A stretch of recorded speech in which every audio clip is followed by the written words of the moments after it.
Silicon city ಬೆಂಗಳೂರಿನಲ್ಲಿ ದಿನದಿಂದ ದಿನಕ್ಕೆ ಮೆಟ್ರೋ ಪ್ರಯಾಣಿಕರ ಸಂಖ್ಯೆ ಏರಿಕೆ ಆಗ್ತಿತ್ತು. ಯಾವಾಗ BMRCL ಟಿಕೆಟ್ ದರವನ್ನು ಎರ್ರಾಬಿರ್ರಿ ಏರಿಕೆ ಮಾಡಿಬಿಡ್ತೋ ಇದ್ದಕ್ಕಿದ್ದ ಹಾಗೆ ಮೆಟ್ರೋ ಪ್ರಯಾಣಿಕರ ಸಂಖ್ಯೆ ಇಳಿಮುಖ ಆಯಿತು.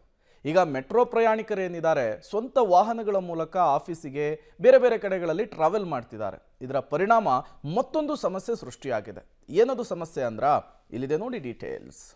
ಮೆಟ್ರೋ ದರ ಏರಿಕೆ, ಪ್ರಯಾಣಿಕರ ಸಂಖ್ಯೆಯಲ್ಲಿ ಇಳಿಕೆ. 30% 40% ಮೆಟ್ರೋ ಪಾರ್ಕಿಂಗ್ ಖಾಲಿ. ಪಬ್ಲಿಕ್ ಟಿವಿಯಿಂದ metro parking reality check. February 9ರಿಂದ ದೇಶದಲ್ಲೇ ಅತ್ಯಂತ ದುಬಾರಿ ಬೆಲೆಯ ಮೆಟ್ರೋ ಅನ್ನೋ ಹೆಸರಿಗೆ ಬೆಂಗಳೂರು ನಮ್ಮ ಮೆಟ್ರೋ ಸೇರಿದೆ. ಕಳೆದ ಅನೇಕ ವರ್ಷಗಳಿಂದ ಟಿಕೆಟ್ ದರ ಏರಿಕೆ ಮಾಡಿಲ್ಲ ಮತ್ತು BMRCL ಸಂಸ್ಥೆ ನಷ್ಟದಲ್ಲಿದೆ ಅನ್ನೋ ಕಾರಣಕ್ಕೆ ಮೆಟ್ರೋ ಟಿಕೆಟ್ ದರವನ್ನ ಫೆಬ್ರವರಿ 9ರಿಂದ ಹೆಚ್ಚಳ ಮಾಡಲಾಗಿದೆ. ಮೆಟ್ರೋ ದರ ಏರಿಕೆ ಬೆನ್ನಲ್ಲೇ ರಾಜಕೀಯ ವಲಯದಲ್ಲೂ ಮತ್ತು ಸಾರ್ವಜನಿಕರಲ್ಲೂ ಬೆಲೆ ಏರಿಕೆಯದ್ದೇ ದೊಡ್ಡ ಚರ್ಚೆ ಶುರುವಾಗಿತ್ತು. ಇನ್ನೂ ಕೂಡ ಮೆಟ್ರೋ ಬೆಲೆ ಏರಿಕೆಯನ್ನ ಹಿಂಪಡೆಯುವಂತೆ ಅಭಿಯಾನಗಳು ನಡೆಯುತ್ತಲೇ ಇದೆ. ಬೆಲೆ ಏರಿಕೆಗೆ ಬೇಸತ್ತ ಜನ ಮೆಟ್ರೋ ಬಿಟ್ಟು ಬಸ್, ಕಾರ್, ಬೈಕ್ ಕಡೆಗೆ ಮುಖ ಮಾಡಿದ್ದು ಮೆಟ್ರೋ ಖಾಲಿಯಾಗಿರೋದು ಕಂಡು ಬಂದಿದೆ. ಇದರಿಂದ ಮೆಟ್ರೋ ಪಾರ್ಕಿಂಗ್ ಕೂಡ ಖಾಲಿಯಾಗಿದ್ದು ಜನ ಮೆಟ್ರೋ ಬಿಟ್ಟು ಸ್ವಂತ ವಾಹನದ ಕಡೆಗೆ ಹೋಗ್ತಿದ್ದಾರೆ ಅನ್ನೋದಕ್ಕೆ ಇದೇ ಸಾಕ್ಷಿಯಾಗಿದೆ. ರಿಯಾಲಿಟಿ ಚೆಕ್ 1 ಸ್ಥಳ ಜಯನಗರ ಮೆಟ್ರೋ ಪಾರ್ಕಿಂಗ್. ಜಯನಗರದ ಮೆಟ್ರೋ ನಿಲ್ದಾಣದ ಪಕ್ಕದಲ್ಲಿರೋ ಮೆಟ್ರೋ ಪಾರ್ಕಿಂಗ್ನಲ್ಲಿ ದರ ಏರಿಕೆಗೂ ಮುನ್ನ ವಾಹನಗಳನ್ನ ನಿಲ್ಲಿಸೋದಕ್ಕೂ ಜಾಗವಿಲ್ಲದಂತೆ ಬೈಕುಗಳು ಬರ್ತಿದ್ವು. ಆದ್ರೀಗ ಈ ಸಂಖ್ಯೆ 30% ಕಡಿಮೆಯಾಗಿದೆ. ಮೆಟ್ರೋ ದರ ಏರಿಕೆ ಆಗಿದ್ದೇ ಬಂತು. ಮೆಟ್ರೋ ದರ ಏರಿಕೆಯಲ್ಲಿ ಮೆಟ್ರೋ ಪ್ರಯಾಣಿಕರ ಸಂಖ್ಯೆ ಮಾತ್ರ ಕಮ್ಮಿ ಆಗಿಲ್ಲ. ಅದನ್ನು ನಂಬಿಕೊಂಡು ಜೀವನ ಮಾಡ್ತಿದ್ದಂತಹ ಅನೇಕರಿಗೆ ಹೊಡೆತ ಬಿದ್ದಿದೆ. ಆ ರೀತಿ ಹೊಡೆತ ಬಿದ್ದಿರುವಂಥ ಒಂದು ಸ್ಥಳ ನಾನಿದ್ದೀನಿ. ಮೆಟ್ರೋ ಪ್ರಯಾಣಿಕರ ಸಂಖ್ಯೆ ಕಡಿಮೆ ಆಗಿದೆ, ಮೆಟ್ರೋ ದರ ಏರಿಕೆ ಗ್ರಾಹಕರ ಜೋಬಿಗೆ ಬರೆ ಆಗ್ತಿದೆ ಅನ್ನೋದು ಒಂದು ಮಾತಾಯಿತು ಅಂದರೆ, ಮತ್ತೊಂದು ಮೆಟ್ರೋನ ನಂಬಿಕೊಂಡು ಪಾರ್ಕಿಂಗ್ ಟೆಂಡರ್ ತೊಗೊಂಡಿದ್ದವ್ರಿಗೆ ಈಗ ಹೊಡೆತ ಬಿದ್ದಿರುವಂಥದ್ದು. ಮೆಟ್ರೋ ದರ ಏರಿಕೆ ಆದ ನಂತರದಲ್ಲಿ ಮೆಟ್ರೋ ಪಾರ್ಕಿಂಗ್ ವಾಹನಗಳ ಸಂಖ್ಯೆ ಕಡಿಮೆ ಆಗಿದೆ ಅಂತ ಹೇಳ್ತಾರೆ. ಜಯನಗರದ ದೃಶ್ಯಗಳು ನೋಡ್ತಿದ್ದೀರಾ. ಇಲ್ಲಿ ಪಾರ್ಕಿಂಗ್ ಸ್ಲಾಟ್ ಇದೆ, ಮೆಟ್ರೋ ಪಾರ್ಕಿಂಗ್ ಜಾಗದಲ್ಲಿದ್ದೀನಿ.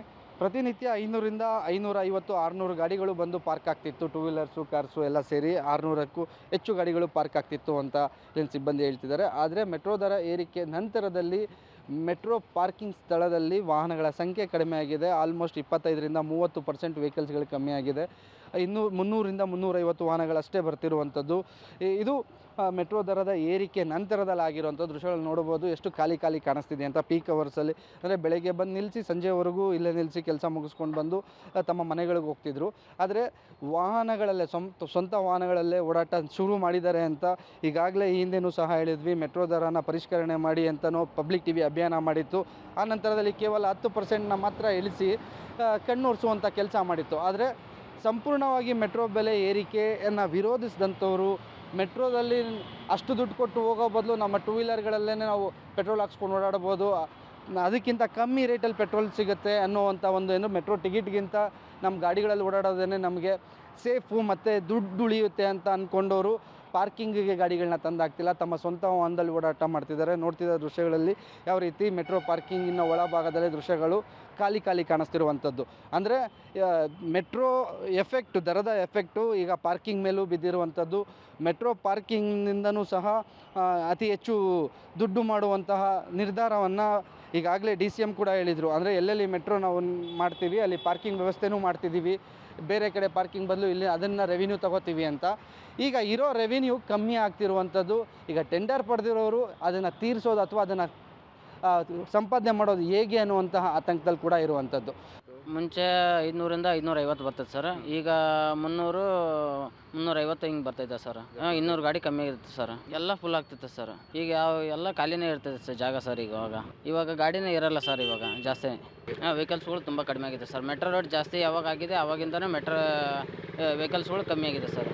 ರಿಯಾಲಿಟಿ ಚೆಕ್ 2 ಸ್ಥಳ ಬನಶಂಕರಿ ಮೆಟ್ರೋ ಪಾರ್ಕಿಂಗ್ನ ಪರಿಸ್ಥಿತಿಯು ಹೀಗೆ ಇದೆ. ವಾಹನಗಳೇ ಇಲ್ಲದೆ ಪಾರ್ಕಿಂಗ್ ಜಾಗ ಖಾಲಿಯಾಗಿ ಕಾಣ್ತಿದೆ. ಮೆಟ್ರೋಗಿಂತ ಬೈಕ್ನಲ್ಲೇ ಹಣ ಉಳಿಯುತ್ತೆ ಅಂತ ಜನ ಮೆಟ್ರೋ ಬಿಟ್ಟಿದ್ದಾರೆ ಅಂತ ಪ್ರಯಾಣಿಕರೇ ಹೇಳ್ತಿದ್ದಾರೆ. ನಾವೀಗ ಬನಶಂಕರಿ ಮೆಟ್ರೋ ಪಾರ್ಕಿಂಗ್ ಸ್ಥಳದಲ್ಲಿದ್ದೀವಿ. ನೇರವಾಗಿ ದೃಶ್ಯಗಳನ್ನ ತೋರಿಸ್ತಾ ಅದ್ರ ಬಗ್ಗೆ ಹೇಳ್ತಾ ಹೋಗ್ತೀನಿ. ಈಗ ಯಾವತ್ತು ಮೆಟ್ರೋ ದರನ ಏರಿಕೆ ಮಾಡಿದ್ರು 100ರಿಂದ 100%ವರೆಗೂ ಏರಿಕೆ ಆಗೋಯ್ತು ಅಂತ ಆಕ್ರೋಶಗಳು ವ್ಯಕ್ತ ಆಯಿತು. ಕೇವಲ 46% ಏರಿಕೆ ಮಾಡಿದ್ದೀವಿ ಅಂತ ಅಂದರು. ಲಾಸ್ಟ್ ಸ್ಟೇಜ್ಗೆ ಅಂದರೆ 60 ರೂಪಾಯಿ ಇದ್ದ ಜಾಗದಲ್ಲಿ 90 ರೂಪಾಯಿ ಮಾಡಿದ್ರು. ಮಧ್ಯದಲ್ಲಿರುವಂಥ ಮೆಟ್ರೋ ನಿಲ್ದಾಣಗಳಿಗೆ ಬೇಕಾಬಿಟ್ಟಿ ದರ ಏರಿಕೆ ಆಯಿತು. ದರ ಏರಿಕೆ ಬೆನ್ನಲ್ಲೇ ಸಾರ್ವಜನಿಕರು ಮೆಟ್ರೋ ಪ್ರಯಾಣಿಕರು ತಮ್ಮ ಸ್ವಂತ ವಾಹನಗಳ ಬಳಕೆ ಮಾಡ್ತಿದ್ದಾರೆ ಅನ್ನೋದಕ್ಕೆ ಮೆಟ್ರೋ ಖಾಲಿ ಇರೋದು ಒಂದು ಉದಾಹರಣೆ ಆಯಿತು. ಅಂದರೆ ಪಾರ್ಕಿಂಗ್ ಸ್ಥಳಗಳು ಖಾಲಿಯಾಗಿರುವಂಥದ್ದು. ಬನಶಂಕರಿ ಪಾರ್ಕಿಂಗ್ ಸ್ಥಳದಲ್ಲೂ ಇಲ್ಲಿನ ಮಾಹಿತಿ ಪ್ರಕಾರ ಪ್ರತಿನಿತ್ಯ 600ಕ್ಕೂ ಹೆಚ್ಚು ಗಾಡಿಗಳು ಇಲ್ಲಿ ಪಾರ್ಕಿಂಗ್ ಆಗ್ತಿತ್ತು ಅಂತ. ಬೆಳಗ್ಗೆ ಈ ಟೈಮಿಗೆ ಬಂದರೆ ಇಲ್ಲಿ ಪಾರ್ಕಿಂಗ್ ಮಾಡೋದಕ್ಕೂ ಜಾಗ ಇರೋದಿಲ್ಲ, ಅಷ್ಟರ ಮಟ್ಟಿಗೆ ಗಾಡಿಗಳು ನಿಲ್ತಿತ್ತು. ಈಗ ಕೇವಲ 3-4 ರೋ ಮಾತ್ರ ಗಾಡಿಗಳು ನಿಂತಿದೆ. ನಾರ್ಮಲ್ ಡೇಸಲ್ಲಿ ಅಂದರೆ ಮೆಟ್ರೋ ದರ ಏರಿಕೆಗಿಂತ ಮುಂಚೆ 6ರಿಂದ 7 ರೋ ಅಲ್ಲಿ ಗಾಡಿಗಳು ಪಾರ್ಕ್ ಆಗ್ತಿತ್ತು. ಕಾರ್ಗಳು ಪಾರ್ಕ್ ಮಾಡೋರು ಇಲ್ಲಿಂದ ಬನಶಂಕರಿಯಿಂದ ಬೇರೆ ಬೇರೆ ಭಾಗಗಳಿಗೆ, ವೈಟ್ ಫೀಲ್ಡ್ಗೆ ಆಗಿರ್ಬೋದು ಅಥವಾ ಜಲ್ಲಿ ಕ್ರಾಸ್ ಈ ಕಡೆ ಕೆಲಸಕ್ಕೆ ಹೋಗೋರೆಲ್ಲ ಬಂದು ಬೆಳಗ್ಗೆ ಅಲ್ಲಿ ಗಾಡಿ ನಿಲ್ಲಿಸ್ಬಿಟ್ಟು ಸಂಜೆ ಬಂದು ತೊಗೊಂಡು ಹೋಗ್ತಿದ್ರು. ಆದರೆ ಆ ವಾಹನಗಳ ಸಂಖ್ಯೆ ಬರೋಬ್ಬರಿ 200ರಿಂದ 250 ವಾಹನಗಳ ಸಂಖ್ಯೆ, ದ್ವಿಚಕ್ರ ವಾಹನಗಳು ಕಡಿಮೆ ಆಗಿದೆ ಅಂತ ಇಲ್ಲಿನ ಸಿಬ್ಬಂದಿಗಳು ಹೇಳ್ತಿದ್ದಾರೆ. ಹಾಗೆ ಪ್ರಯಾಣಿಕರು ಮಾತಾಡ್ತಾ ಹೇಳ್ತಿರುವಂಥದ್ದು, ನಾವು ಬಸ್ಸಲ್ಲಿ ಇದು ಮೆಟ್ರೋದಲ್ಲಿ ಓಡಾಡೋದಕ್ಕಾಗೋ ರೇಟ್ಗಿಂತ ನಮ್ಮ ಟೂ ವೀಲರ್ಗಳಲ್ಲಿ ಓಡಾಡಿದ್ರೇ ಆರಾಮಾಗಿ ಓಡಾಡ್ಬೋದು, ಅಷ್ಟು ಕಮ್ಮಿ ಆಗುತ್ತೆ, ಪೆಟ್ರೋಲ್ ಸೇವ್ ಆಗುತ್ತೆ, ಪೆಟ್ರೋಲ್ ರೇಟಲ್ಲೇ ಓಡಾಡ್ಬೋದು, ಮೆಟ್ರೋ ರೇಟ್ಗಿಂತ ಪೆಟ್ರೋಲ್ ರೇಟಲ್ಲೇ ನಾವು ಓಡಾಟ ಮಾಡ್ಬೋದು, ನಮಗೆ ಸೇವ್ ಆಗುತ್ತೆ. ಮೆಟ್ರೋದಲ್ಲಿ ಓಡಾಡೋದು ಏನಪ್ಪ ಟ್ರಾಫಿಕ್ಕು ಮತ್ತು ಒಂದು ಸ್ವಲ್ಪ ಫ್ರೀಯಾಗಿ ಓಡಾಡ್ಬೋದು ಅಥವಾ ಬಾಡಿ ಸ್ಟ್ರೈನ್ ಆಗೋಲ್ಲ ಅನ್ನೋ ಕಾರಣಕ್ಕೆ ಓಡಾಡ್ತಿದ್ದೀವಿ. ಬಿಟ್ಟರೆ ಹಣ ಉಳಿಸೋದಕ್ಕೋಸ್ಕರ ಮುಂಚೆ ಇನ್ನು ಯೂಸ್ ಆಗ್ತಿತ್ತು, ಈಗ ಹಣ ಉಳಿತಾಯ ಆಗ್ತಿಲ್ಲ. ಸಾಕಷ್ಟು ಮೆಟ್ರೋಗಳು ಖಾಲಿ ಹೊಡಿತಾ ಇದೆ, ಜೊತೆಗೆ ಪಾರ್ಕಿಂಗ್ ಕೂಡ ಖಾಲಿ ಆಗಿದೆ ಅಂತ ಹೇಳ್ತಿರುವಂಥದ್ದು. ನಾನು ರೆಗ್ಯುಲರ್ ಆಗಿ ಬನಶಂಕರಿಯಿಂದ ಮಂತ್ರಿ ಸ್ಕ್ವೇರ್ ಓಡಾಡ್ತಾ ಇದ್ದೀನಿ. ಬನಶಂಕರಿ ಗಾಡಿ ಪಾರ್ಕ್ ಮಾಡ್ತೀನಿ. ಇಲ್ಲ, ಮುಂಚೆ ಅಂತೂ ತುಂಬ ಜಾಸ್ತಿ ಇರೋದು ವೆಹಿಕಲ್ಸ್ ಎಲ್ಲ, ಇವಾಗ ತುಂಬ ಕಡಿಮೆ ಆಗಿದೆ. ಇವಾಗ ಒಳಗಡೆನೂ ಕಡಿಮೆ ಆಗಿದೆ. ಮೊದಲೆಲ್ಲ ಆಗಿದ್ರೆ ನಮಗೆ ಸ್ವಲ್ಪ ಸೀಟ್ ಸಿಗೋದೆಲ್ಲ ಕಷ್ಟ ಆಗೋದು ಟ್ರೈನ್ ಒಳಗೆ. ಇವಾಗ ಸೀಟ್ ಎಲ್ಲ ಆರಾಮಾಗಿ ಸಿಗ್ತಾ ಇದೆ. ತುಂಬ ಇದು ವೆಹಿಕಲ್ಸ್ ಎಲ್ಲ ತುಂಬ ಇರೋದಿಲ್ಲಿ. ಆಮೇಲೆ ಗಾಡಿನೂ ಅಷ್ಟೇ ಪಾರ್ಕ್ ಮಾಡಬೇಕಾದ್ರೆ ಹೆಂಗೋ ಮಾಡ್ತಾ ಇದ್ವಿ, ತೆಗಿಬೇಕಾದ್ರೆ ಕಷ್ಟ ಆಗೋದು. ಇವಾಗ ಆರಾಮಾಗಿ ತಗೊಂಡು ಹೋಗ್ತಾ ಇದೀವಿ. ಇವಾಗ ಅದೇ ಬೆಟರು ಸರ್. ಆ್ಯಕ್ಚುಲಾಗಿ ನೋಡಿ, ನನಗೆ ಈ ಮೆಟ್ರೋದಲ್ಲಿ ನಾವು ಏನೋ ಖರ್ಚು ಮಾಡ್ಕೊಂಡು ಓಡಾಡ್ತೀವಿ, ಇದಕ್ಕಿಂತ ಪೆಟ್ರೋಲ್ ಚಾರ್ಜಸ್ಸೇ ನಮ್ಗೆ ಕಡಿಮೆ ಆಗುತ್ತೆ.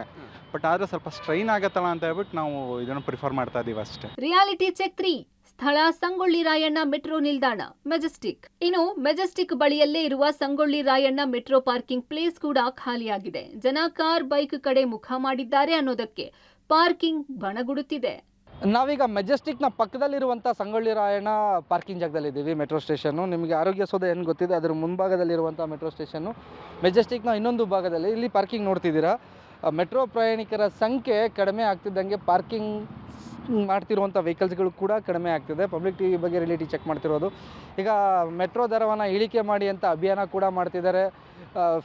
ಫೇರನ್ನು ಕಡಿಮೆ ಮಾಡಲೇಬೇಕು, ಯಾಕಂದರೆ ಮಧ್ಯಮ ವರ್ಗದವರು ಮೆಟ್ರೋದಲ್ಲಿ ಸಂಚಾರ ಮಾಡೋಕ್ಕಾಗಲ್ಲ ಅಂತ. ಇಲ್ಲೇನು ಕಾರ್ಗಳು ಕಾಣಿಸ್ತಿದೆ, ಪ್ರತಿನಿತ್ಯ ಒಂದು 70ರಿಂದ 80 ಕಾರುಗಳು ಇಲ್ಲಿ ಪಾರ್ಕ್ ಮಾಡ್ತಿದ್ರು. ಆದರೆ ಮೆಟ್ರೋ ದರ ಏರಿಕೆ ನಂತರದಲ್ಲಿ ಆ ಕಾರಿನ ಸಂಖ್ಯೆ 30ರಿಂದ 35% ಇಳಿದಿರೋದು ಕಾಣಿಸ್ತಿದೆ ಅಂತ ಹೇಳ್ತಿದ್ದಾರೆ. ಜೊತೆಗೆ ಇಲ್ಲಿ ನೋಡ್ತಿದ್ದೀರಾ, ಬರೀ ಒಂದು 20ರಿಂದ 25 ಕಾರುಗಳು ಮಾತ್ರ ಪಾರ್ಕ್ ಮಾಡಿರುವಂಥದ್ದು. ಇದು ಕಾರ್ ಪಾರ್ಕಿಂಗ್ ಆಯಿತು ಅಂದರೆ ಇಷ್ಟು ದೊಡ್ಡ ವಿಶಾಲವಾದ ಪಾರ್ಕಿಂಗ್ ಜಾಗದಲ್ಲಿ ದೊಡ್ಡ ಮಟ್ಟದಲ್ಲಿ ವೆಹಿಕಲ್ಸ್ಗಳು ಬಂದು ಪಾರ್ಕ್ ಆಗೋದು. ಯಾಕೆಂದರೆ ಮೆಜೆಸ್ಟಿಕ್ನ ಸುತ್ತಮುತ್ತ ಇರುವಂಥ ಮೆಟ್ರೋ ಸ್ಟೇಷನ್ ಆಗಿರೋದ್ರಿಂದ ಟೂ ವೀಲರ್ಸ್ಗಳು ನೋಡ್ತಿದ್ದಾರೆ. ಟೂ ವೀಲರ್ಸ್ಗಳ ಸಂಖ್ಯೆನೂ ಅಷ್ಟೇ 200ರಿಂದ 250 ಪಾರ್ಕಿಂಗ್ ಆಗ್ತಿತ್ತು ಪ್ರತಿನಿತ್ಯ. ಆದರೆ ಈಗ 70ರಿಂದ 100 ಅಷ್ಟೊಳಗಡೆ ಆಗ್ತಾ ಇದೆ. ಏನು ಮೆಟ್ರೋ ದರ ಏರಿಕೆ ಬಳಿಕ ಎಸ್ಪೆಷಲಿ ದ್ವಿಚಕ್ರ ವಾಹನ ಸವಾರರು ಏನು ಮಾಡ್ತಿದ್ದಾರೆ ಅಂದರೆ, ಮೆಟ್ರೋದಲ್ಲಿ ಹೋಗೋ ಬದಲು ದ್ವಿಚಕ್ರ ವಾಹನದಲ್ಲಿ ಹೋಗೋದೇ ಸೇಫ್ ಅನ್ನುವಂಥ ಮಟ್ಟಕ್ಕೆ. ಅಂದರೆ ದುಡ್ಡು ಉಳಿಯುತ್ತೆ, ಮೆಟ್ರೋ ರೇಟಿಗೂ ಅಷ್ಟೇ ಆಗುತ್ತೆ, ಪೆಟ್ರೋಲ್ ರೇಟು ಅಷ್ಟೇ ಆಗುತ್ತೆ.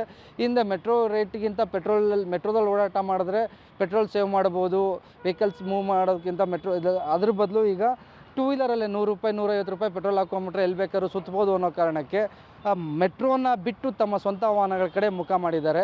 ಈಗ ಇದು ಕಂಡು ಬರ್ತಿರೋದೇನಪ್ಪ ಅಂದರೆ, ಮೆಟ್ರೋ ದರದ ಎಫೆಕ್ಟು ಬರೀ ಮೆಟ್ರೋ ಪ್ರಯಾಣಿಕರ ಸಂಖ್ಯೆ ಕಡಿಮೆ ಆಗಿರೋದು ಮಾತ್ರ ಅಲ್ಲ, ಅದರ ಎಫೆಕ್ಟು ಆಟೋ ಚಾಲಕರ ಮೇಲೂ ಆಗಿದೆ, ಕನೆಕ್ಟಿವಿಟಿ ಏನು ಕೊಡ್ತಿದ್ರು ಅದ್ರ ಮೇಲೂ ಆಗ್ತಿದೆ.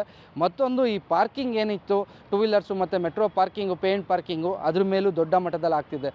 ಒಟ್ನಲ್ಲಿ ಮೆಟ್ರೋ ದರದ ಏರಿಕೆ ಪ್ರಯಾಣಿಕರ ಸಂಖ್ಯೆಯಲ್ಲಿ ಮಾತ್ರವಲ್ಲ, ಪಾರ್ಕಿಂಗ್ ಸಂಖ್ಯೆಯ ಮೇಲೂ ಪರಿಣಾಮ ಬೀರಿದೆ. ಲಕ್ಷ ಕೊಟ್ಟು ಟೆಂಡರ್ ಪಡೆದವರು ಮಾತ್ರ ಹೇಗಪ್ಪ ಬಾಡಿಗೆ ಕಟ್ಟೋದು ಅನ್ನೋ ಆತಂಕದಲ್ಲಿದ್ದಾರೆ. Maruthi Bellur, public TV, Bengaluru.